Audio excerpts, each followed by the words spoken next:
Welcome to this week's episode of Coffee with a Journalist, brought to you by the team at One Pitch. Are you looking for a more efficient way to find and pitch the right journalists? Head to our website at onepitch.co to learn more. Our guest on today's Coffee with a Journalist episode is Jabari Young, senior writer and editor at Forbes, specializing in the editorial lead of ForbesBLK. In this episode, Jabari discusses his transition from sports journalism to broader news coverage, the importance of relationship building, and the dynamic world of ForbesBLK.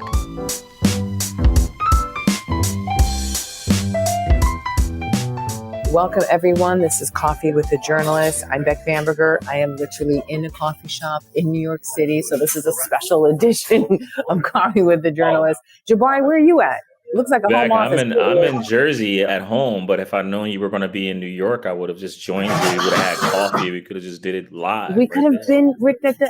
Man. Okay, we got to incorporate this more and in coordination with our scheduling and things. Okay, because a lot of journalists are based in New York City. So anyway, everybody, this is Jabari Young, who is the senior writer and editor at Forbes, specializing in editorial lead of ForbesBLK, BLK.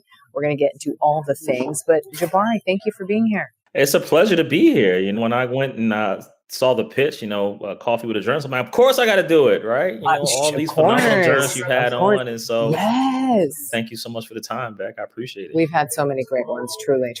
Yeah. And I'm glad you're on because the empire of Forbes is large. Yeah. And so the various verticals and so forth are wide. What would you first like to start us off with in understanding of ForbesBLK to make sure we understand what's up? Well, listen, I tell people anytime they ask me about it, I say, it's Forbes. The only difference is it's just Forbes, and it's, bringing perspective and allowing myself as well as colleagues to shine light, on the African-American and Black community in America to, celebrate their success, celebrate these entrepreneurs that you may not see the storytelling on a Forbes level, in years prior, but in 2024, we think this community and our country, which has done so much, Forbes is, really dedicated to making sure that we, bring that lens to the community that I come from. And so it's been a privilege to, learn different stories, and especially me pivoting from sports side of things in my career. So, it's been a privilege to learn new sectors, banking, real estate, to learn new entrepreneurs. It's just been fun for me. And it's almost like, you get that rejuvenation button in your career, that re-energizing yourself. I tell people, back in the day when, again, I come from a sports background, but the columnist, CNBC, NBC, all the things, everybody can check you out. Yes, The Athletic. Newspaper, the columnist always, before he got to be a columnist or she got to be a columnist, they always covered a variety of things, which broaden their perspective on things. And, me coming from a newspaper background, I feel like this is that for me. And so it's helping my perspective as a journalist, is helping me from a geopolitical standpoint. I'm up every single morning reading the Financial Times, and it's just been fun. It's been fun. Good. Ooh, okay. So do you recommend this pivot for anybody who's considering? If you start in sports first, you got to start in sports first, right? The thing about sports, when you switch from sports to things about news, is that, sports happens so fast, right? Yeah. You could be typing a story in the fourth quarter, something happens which changes the whole dynamic of things. Look at the DeMar Hamlin situation. The NFL is a classic example of that, right? No one was expecting to go into that with that incident, and so you're thinking you're going to cover one thing and it completely shifts. Whereas news, something happens and you're on the ground covering it, trying to figure out, dynamics, if it's a fire, what happened, who got injured, what was the cause, and things of that nature. So nobody says, hey, it was a false alarm, no fire at all, do your story all over. No, that's real. So sports, you got to stay on your toes. You got to be able to adjust, a pivot at the last minute, the last quarter, right? You got a story written and in a minute, they come back. Guess what now? So, it's fast paced. So when you switch over to news, it's more slower paced. Yeah. I've never heard that, by the way. Yeah. I've never heard that. And I think that is taking it from an actual journalist from the sports world, where it's play-by-play on the field live versus the breaking news people that have been on here. Yeah. So I you love get a chance to say, think more. News is easier. Oh, I love that. Well, again, thank you for being here. Thanks for spelling out what ForbesBLK is committed to and so forth. Let's talk about your inbox. How is it in there? Oh man, it's all over the place. It's filled with a variety of things that I said I'm going to get back to. people who they pitched me plenty of times before, and I appreciate their perseverance. I appreciate their consistency, and I've always said, listen, if you're persistent, I will always respond, because that's showing you got to be persistent but not annoying. It's a delicate line. You got to walk it. Yeah. So it's what all over. Is the line? Would you say? Is it when you cross 5 follow-ups, or what? It's up for the person who's making the pitch to decide, right? Like, if I'm not getting back to you after the second or third, maybe that's an indication that, okay, maybe I'm busy or not. Now, if you decide to go for the fourth and the fifth, I might be able, I'm going to appreciate it either way, but I feel like at that point, like, okay, if it was really, really something I was interested in, you would have heard from me right away. That second time, I'll always get it, because Mondays happen, and then Tuesdays, and before you know it, you're Wednesday and you're 2 days behind emails. So I appreciate that. Hey, you just want to make sure it didn't get lost in your inbox type. And then that third one, hey, just wanted to try one more final time. And if you go 4 or 5, right? I feel like those 4 or 5 when they gotta be something that's new, that's something that maybe I haven't thought about, or you may say, hey, that's changed. Hey, you know what? I went back and thought about it on what may be able to align this to Forbes. And here's what I thought about. That lets me know, okay, you considered the pitch over, you looked at what we're doing, what I'm doing, and you're trying to align your pitch to that. And I appreciate you going back, and I appreciate the follow-up. And so at that point, I still may say no, but at least you'll get a response from me. And I feel like I'll lay out why I'm saying no at that point. And you're touching on something that I think so few publicists get. I've heard it multiple times on here, which is the follow-up. That's just following up with what? Is there something new? Is there something additional? It's a lazy ping, if you ask me. And I've never heard someone on here go like, wow, that really spurred me to like look at the whole dang, no, it's like, what's new? Is there an extra something to the story?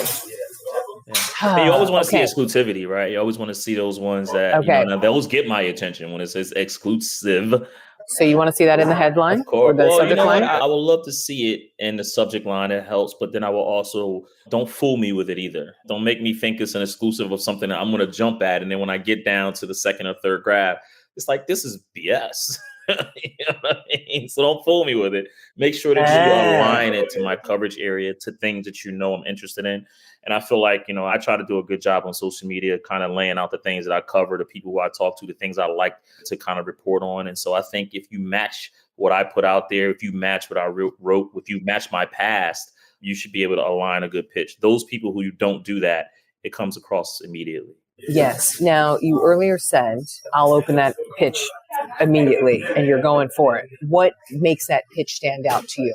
The immediacy of the open versus sounds like they just trickle along in your inbox, never to be seen again. Well, listen, and here's where you have to remember the brand that you work for.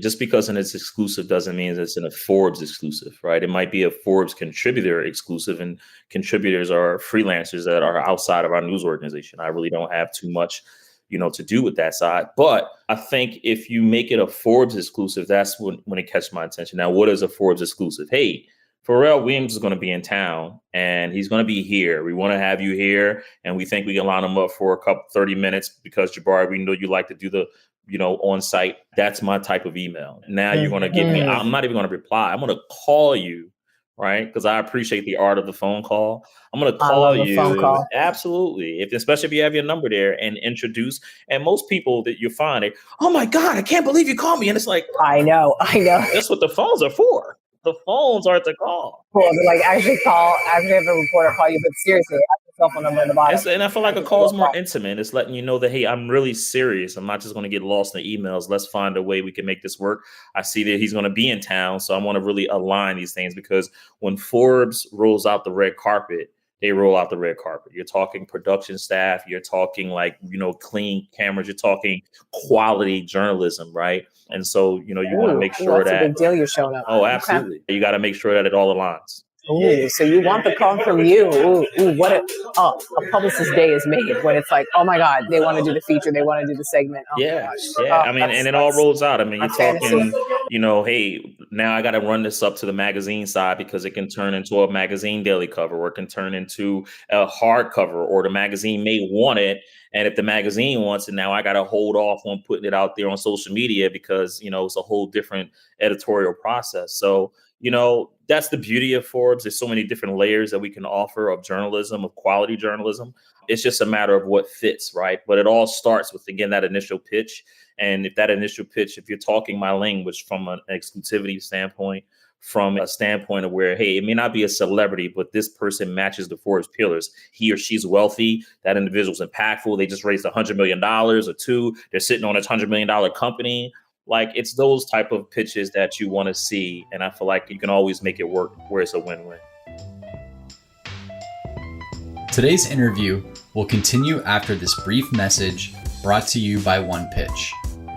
Are you curious to learn about the unique ways OnePitch helps brands engage with the right journalists? Head to onepitch.co and create your own custom media list in 5 minutes or less. Now back to today's episode.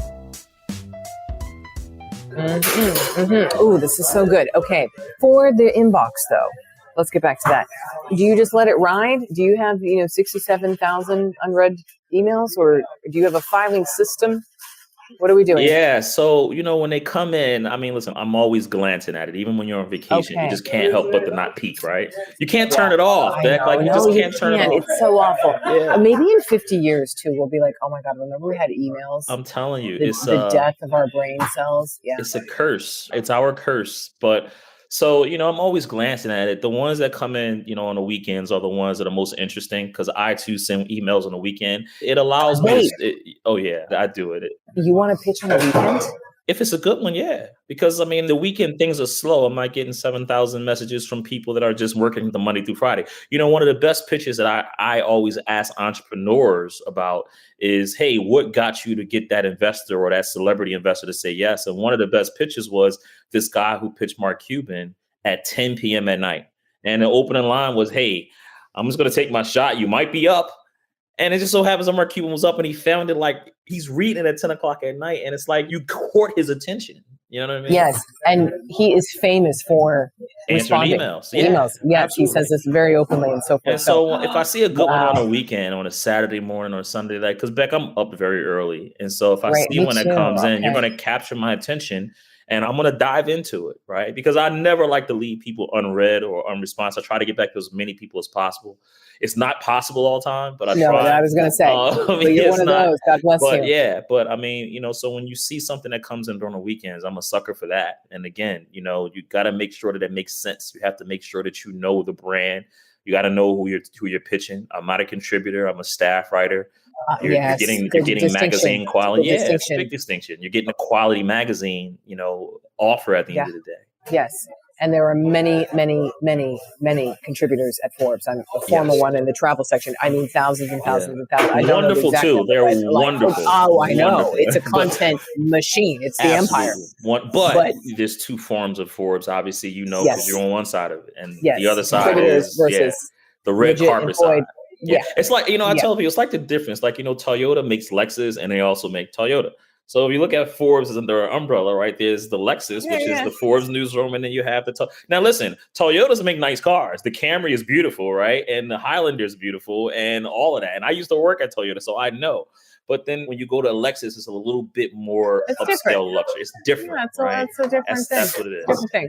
Okay, but I do want to emphasize one point that I have never heard yet on this entire thing, that a Saturday morning email, a pitch, is like your love language. Absolutely. Wow. And it has to be like a Saturday, and I would like to see the email come in like around 3 a.m. Oh my God. Okay, publicists, get them scheduled.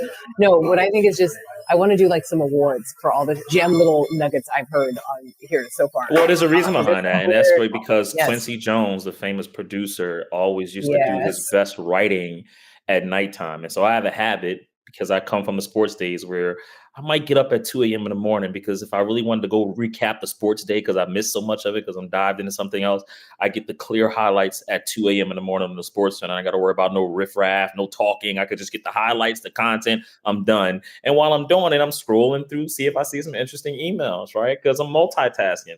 But Quincy Jones always felt at nighttime, the muses come out. That's when your best ideas are curated. And so When those emails come in, I'm thinking like, man, my ideas are spinning. This is a good idea. It might not be Forbes, but guess what? We got a partnership at the NASDAQ. Let's do video only and let's turn it into that content. We have a great social media team. We can cut it up. And so those are the type of ideas I like flowing, and they happen, again, at nighttime. So many gems here. Jabari, how do publicists make better relationships with you other than send you a 3 a.m. email on Saturday? Or do you want to have any relationships with publicists? I want no relationship. You're like, I don't want to talk to you or see you ever. At that point, I would have to leave my job, right? Our job is to talk to people if we're in the office, we're not doing our job. So I tell people I love to get out. I love lunches. The best time of a publicist, hey, Jabari, let's go grab some lunch and just talk a little bit. And I'm in New York City, right? Listen, one day I hope to live somewhere down in Texas and off the radar. But while I'm in New York, you want to take advantage. Yeah, you want to take advantage of all the nice restaurants, the scenery, and the summertime, the rooftops. It's nothing like it. And my job is to go out and talk to people to try to generate ideas, different storytelling elements, things that I think would make, Forbes storytelling that much better, especially within the Black community, if I'm on that. And so, if you offer me a good lunch or a good dinner or a good happy hour, I'm always there. If you're trying to get me on a Zoom or you're trying to get me and we're playing email exchanges, we're in it for a marathon. It's going to be a marathon. Yeah, 17 emails and you're like, yeah. Wow. Okay, everybody. So he wants to go to dinner. Make it good, though, and make it in New York City, of course. Plus, Forbes is paying most of the time, Hey, it's good. It's good. Yeah. Okay. Well, or in some cases, the publicist is paying because it's on you. So I got a rule there, right? There's ethics you have to do by. The Tell us the rule because it varies at different outlets. Tell us. Yeah, it's like sometimes like coffee is okay. What episode of I forget what TV show it was, but when somebody offers to do it, and I've always learned, and my family kind of instilled this to me, when someone offers to pay for something and you decline, and they are just adamant about it, it's looked upon as rude if you ignore the offer for the second time, Oh. So if they offer, I said, no, I got this one. Okay, cool. Then they're putting that on me, right? At that point, it ain't like they're going. So it's like, but once they are at and they give you that second time, then it's looked upon as rude. And now I have to know the next time that we meet, because there will be a second time, I'm going to make sure I get the bill right away. I'll even sneak off to the bathroom and see the way, hey, here's my card. Pay for the whole thing. Yeah, so that way I don't have to, right? But, you're talking about, trying to handle ethics as well as, human being stuff, and so it's a delicate line. Yes, and many journalists, as we've had on here, for like gift guides and so forth, like, no, you can't accept the gifts. They get sent back. You're not going on a trip. You're not going no trips. That's it. Yeah, that's it. No trips, no hotels, no plane tickets, none of that. I can't always tell. Thank you so much. It would be great if I could say yes, but I can't. There's maybe a mayor who needed to hear about that, but that's a whole other story about it. Okay. Anyway, we digress. Yeah. That was great. Understanding Jabari on relationship building and so forth. I have a little rapid fire question session here. So why don't we go into that here and we can wrap it up. Video or phone interview? Sounds like phone. Well, video interview, because if I'm doing a video interview, I need to see your body language. I need to see your eyes. So video interview. But if it's just, hey, catching up, phone works. Phone, good. Bullet points or paragraphs in a pitch? Paragraphs. I want to see that you know what your pitch is. I want to see that you know your target. And I want to know that you're really trying to sell me on something. And by giving me all the information, if you put bullets, then you're allowing me to leave it up to my own imagination, because bullets are like 1 or 2 sentences, 1 or 2 phrases. And I don't know what the hell you're talking about. Now I'm getting caught up in email exchanges, right? Lay it all out. Tell me why this person is important. Tell me why the pitch is important. And, and go from there. Now, I'm different. You got to know who the journalist is. I was going to say, you are over here on the spectrum of what I've heard on here so far and many times. Okay, so then the next question is like short or long pitches, but it sounds like you like a long pitch. Well, it depends. It could be a paragraph, but it could be 1 or 2, and then you lay it out with a couple of bullet points at the end, but you're allowing me to understand it at the beginning, right? But, I think if you use, it's a mixture, right? You got to know when enough is enough. And that's up to the person who's making the pitch. And I feel like in this era of Gen AI, of all these great programs, you can make the proper pitch and concise it if you have to, or say, hey, you know what? This needs to go long because it's that important. Exactly. And that's why we have one pitch, because it's the art of pitching, which is an art. All pitches are an art. So navigating that and finding the best journalists is a whole thing. Okay. Images attached or a Dropbox zip file?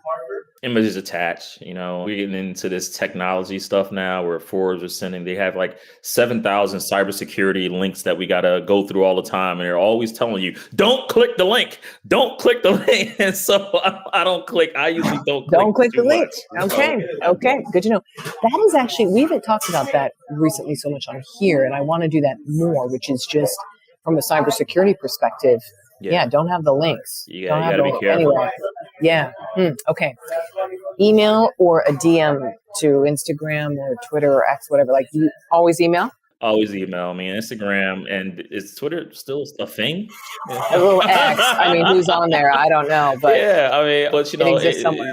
I feel like social media is a little bit more personal. But however, I do understand if you collect a certain amount of, we're in a new age, and it's a new generation of even marketers and of PR, officials. And so this is what they know. And so I keep that in mind, and I just politely ask them, hey, appreciate you reaching out. Do you mind sending it to my email? I don't get offended, though. I know some people who get very offended because that's the way that you found me. So I appreciate it. But now we got to go back and we got to be professional because I need documents in case I need to go back to something. So social media, you can unsend things and send things. And so you don't know. So I don't have a problem with the DM, but I prefer email. Mm-hmm. Okay. Direct or creative subject lines? Direct. Let me be the creative one. It's my job to create. Be direct and let me create. Because when I'm creating storytelling around it. That's why you're contacting me, right? So let me create. If you're already creating it, then why the hell do you need me? All right. So be direct. Who you got? What are they? What's the money? What's the figures? What's the business? And let me create the storytelling around it. What about press releases versus a media kit, or none of the above? At that point, I believe it's up to the person who's making the pitch to decide what's more effective. If the press release has more detail and I can take what I need out of that, then send me the press release. If you feel like, you know what, Jabari likes to explore, I'm going to send our media kit so he can look at the things that we all have and let me do that. And I do that from time to time if those things are sent over, because it's within those things. Sometimes you find your story. And so, it's up to the person who's sending the pitch to decide. I love the array. You have a wide spectrum, Jabari, which I think is so unique for pitching, because most people are like this on this question list. So I like this. You can't be like that, though, because you're at that point, you're stifling your creativity. And I think as storytellers, as journalists, again, our job is to create this, especially at Forbes, is to create this very great storytelling, celebrating success or celebrating some unique business idea. Here's a person you need to know that's doing some phenomenal things in business, like Fawn Weaver, who owns Uncle Nearest. And here's how she built this, whiskey empire, right? It's our job to be creative and tell that story. And so if you're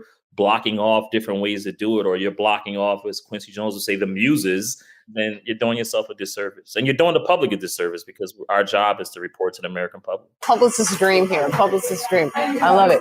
Okay, we're almost done with this. We talked about, you read pitches all the time. That's the next question. You're reading pitches on vacation. You're doing all the time, Jabari. What time do you get up? I highlight them on vacation. If I see something that's direct, that I know it has a Forbes angle to it, I'll scan it right fast. Then I'll flag it as read. And I go into a folder when I have some downtime, maybe on a Saturday morning, like at 7 a.m. when I'm up and the house is quiet and everything.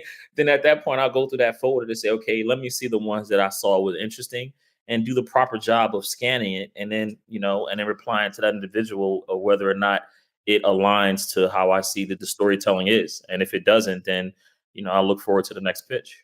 Okay, before we wrap up, Jabari, I do my little word playing day, my vocabulary thing. And the word that is perfect, that I was like, when am I going to use this? I don't know if you've heard this word before. Latitudinarian. A person who is open-minded and tolerant. Have you ever heard this word? I did not. That's you right there. You got to send me that now. I'm going to send that to you. You were this for publicists. Latitudinarian. Yes, man. It's so funny because up until today, maybe that my favorite word was always sesquipedalian. Right? Oh, another 10-cent word. Oh, right. Sesquipedalian. Sometimes I pronounce it wrong, but I think it's sesquipedalian. I heard that word on a TV show, Living Single, a long time ago, and I went immediately to look the word up. Yeah, what is the definition? That one is one I didn't study on SAT. It's when she used a long time or a long way of saying something that you could have just shortened right up in one sentence, right? And so that's what it was. When you expand, when you expand and you don't have to, right? You can just be direct. And so, but that's always been one of my favorite words. Love it. Love words. Jabari, any last thing that we could promote, celebrate, highlight about you? I know you guys have a bunch of events coming up. Yeah, listen, we're in the middle right now, our third ForbesBLK Summit, which will be, in Atlanta next year, 2025. So excited about that. And then our inaugural ForbesBLK list, which is coming out in December. And so, I'm excited about those two projects. That's what's having my time. So if I don't respond to people's pitches, right? That's why. That's why. That's why. He's working on some lists. So it's a little list. Yeah. Jabari, thank you so much for joining us today. Publicist, this is Jabari Young. He's a senior writer and editor at Forbes, specifically ForbesBLK. Check it out. Email him at 3 a.m. Yes. On a Saturday. You might get a reply. Absolutely. Oh, thank you so much, Jabari. We'll see you. Thank you back. Appreciate it. Thanks for listening to this week's Coffee with a Journalist episode with Jabari Young, senior writer and editor at Forbes, specializing in the editorial lead of ForbesBLK. For more exclusive insights about the journalists on this podcast, subscribe to our weekly podcast newsletter at onepitch.co/podcast. We'll see you next week, but until then, start great stories.